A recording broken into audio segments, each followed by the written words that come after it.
আজ থেকে প্রায় ২০ বছর আগের কথা। আমি তখন প্যারিসে থাকতাম। লাতিন কোয়ার্টারের ছোট্ট একটা বাসা ছিল আমার ঠিকানা। আমি তখন সময়ে খুব অল্প পয়সায় রোজগার করতাম, যাতে করে আত্মা এবং শরীরকে একসাথে রাখা যায়। যাই হোক, তখন আমি একটি চিঠি গ্রহণ করি। চিঠিটা একজন মহিলার। তিনি আমার বই পড়েছেন এবং তিনি প্রশংসায় পঞ্চমুখ। আমি তার প্রত্যুত্তরে তাকে ধন্যবাদ জানালাম এবং তিনি আমার চিঠির প্রত্যুত্তরে আরেকটা চিঠি পাঠালেন। ভদ্রমহিলা লিখেছেন যে তিনি এই বৃহস্পতিবার প্যারিসের পাশ দিয়ে যাচ্ছেন। আমি যাতে ওনার সাথে লুক্সেমবার্গের ফয়েট রেস্টুরেন্টে দেখা করি এবং তার সময় অনেক সীমিত।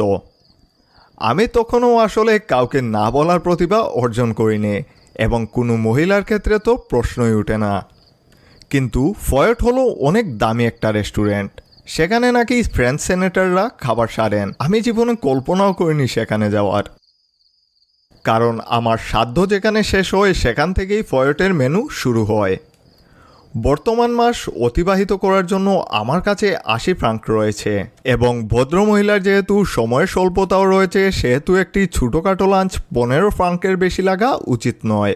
আমি যদি আগামী ২ সপ্তাহের জন্য কফি খাওয়া বাদ দিয়ে দিই তাহলে খুব সহজেই ম্যানেজ করা যাবে। আমিও তাকে লিখে পাঠালাম যে আমি তার সাথে দেখা করব বৃহস্পতিবারের দুপুর 12:30টায়। ভদ্রমহিলা এতটাও কম বয়সী ছিলেন না যতটা আমি আশা করেছিলাম। উনার বয়স আনুমানিক 40-এর কোঠায়।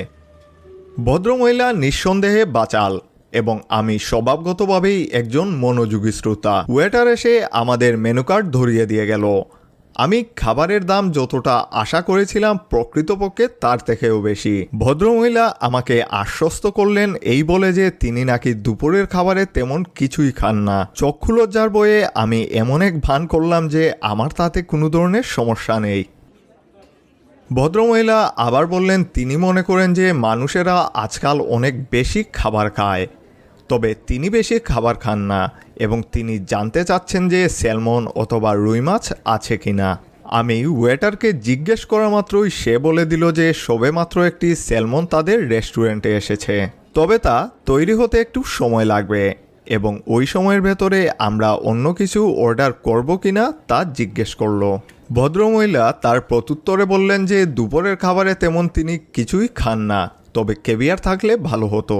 আমি জানতাম যে ক্যাভিয়ার কেনার সামর্থ্য আমার নেই, না বলতে পারছি না সইতে পারছি, এবং নিজের জন্য আমি মেনুর সবচেয়ে সস্তা খাবার বেছে নিলাম। আমি দেখলাম যে সেখানে মাটন চপ সব থেকে সস্তা ছিল। তা দেখে বললেন যে লাঞ্চে মাংস খাওয়া বোকামি, তার মতে এত ভারী খাবার খেয়ে কাজ করা সম্ভব নয়। তখনই ওয়েটার এসে জিজ্ঞেস করলো যে আমাদের কোনো ধরনের পানীয় লাগবে কিনা। ভদ্রমহিলা বললেন যে লাঞ্চে তিনি কোনো ধরনের পানীয় পান করেন না, কিন্তু তার হোয়াইট ওয়াইনে কোনো আপত্তি নেই। তার মতে হোয়াইট ওয়াইন নাকি ডাইজেশনের জন্য ভালো। আমি তাকে আবারও জিজ্ঞেস করলাম যে আপনি কি আরও কিছু অর্ডার করতে চান। তার প্রত্যুত্তরে তিনি বললেন যে উনার ডাক্তার নাকি উনাকে শ্যাম্পেন ছাড়া অন্য কিছুতে নিষেধ করেছে এবং আমাকে জিজ্ঞেস করায় আমি বললাম যে আমার ডাক্তার আমাকে শ্যাম্পেন পান থেকে নিষেধ করেছেন। তিনি তার ক্যাভিয়ার এবং স্যালমন খাওয়া আরম্ভ করলেন এবং সাহিত্য, গান এবং শিল্প নিয়ে জাগতিক পর্যালোচনা শুরু করলেন। যখন আমার অর্ডার করা মাটন চপ আসলো তখন তিনি আমাকে বেশ হেয় চোখেই দেখতে লাগলেন এবং বললেন যে লাঞ্চে এরকম ভারী খাবার খাওয়া উচিত নয়। আমি যাতে উনার দৃষ্টান্ত অনুসরণ করি এবং যাতে একটা জিনিস খাই। ওয়েটার ফিরে আসার পর ভদ্রমহিলার আবার সে একই কথা যে তিনি কিছুই খান না, তবে বড় অ্যাসপারাগাস থাকলে খুব ভালো হতো। অ্যাসপারাগাস না খেলে নাকি তার প্যারিস আগমনী বৃথা। আমার হৃৎপিণ্ডের পক্ষে এরকম চাপ সহ্য করা অসম্ভব হয়ে পড়েছে। তাও আমি ওয়েটারকেই বললাম যে তাদের কাছে কোনো অ্যাসপারাগাস আছে কিনা। আমি আমার সমস্ত ইশারা দিয়ে ওয়েটারকে বুঝালাম যে না বলে দিতে, কিন্তু সে আমার দিকে চেয়ে খানিকটা হাসলো। আপনি কি অ্যাসপারাগাস খাবেন না? মহিলা জিজ্ঞেস করলেন। আমি তার উত্তরে না বললাম এবং তিনি বললেন যে আমার নাকি প্রথমেই মাটন চপ খাওয়ার কারণে আমার অ্যাপেটাইট নাকি নষ্ট হয়ে গিয়েছে। আমরা অ্যাসপারাগাস রান্নার জন্য অপেক্ষা করছিলাম।